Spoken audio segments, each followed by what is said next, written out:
In your eyes, what has been your greatest achievement to date? 22 years of sort of playing music, of our hobby being our career. That's pretty much, that's my greatest achievement. Yeah, pretty much. Staying alive. Yeah. That's my biggest achievement, I think. They asked, do you have any hidden talents? No. No, hidden talents? No. You're good at cutting out doilies. Oh, doily making, yeah. No, I forgot. How could I forget? Yeah, doilies. Hand making doilies. Yeah. I once covered the entire floor of an executive's office in New York when we were doing press for a week in New York. I sat in this room and I just made one, put it in the corner, and then ended up fanning out the whole room with doilies. I'm a trained bricklayer. That was what I did before, so I could build your house if you wanted. I could decorate it with doilies. Yeah. We could have a tea party. You're set up for life, aren't you? The music thing don't work anyone out. up for life. Yeah. They've asked, what can people expect from your album Wonky, forthcoming album? An emotional roller coaster ride of fantastic music. I mean, it's kind of... It's a typical sort of Orbital where we don't stick in one vein and get lots of influences from different things.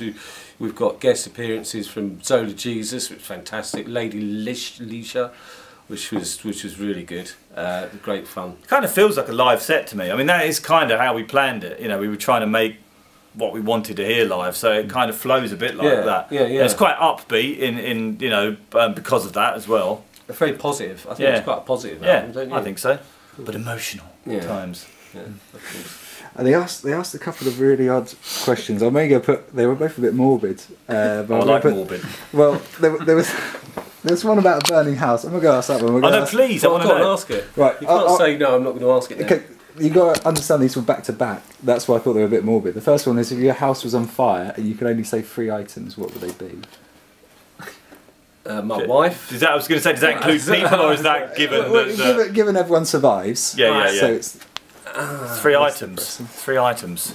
I'm trying to. What came into my head? The toaster came into my head. Which You're already quite toasty, I do like toast. You know, to be fair, I possibly wouldn't need the toaster if the house was on fire. But what would I save? Yeah, man, I don't know.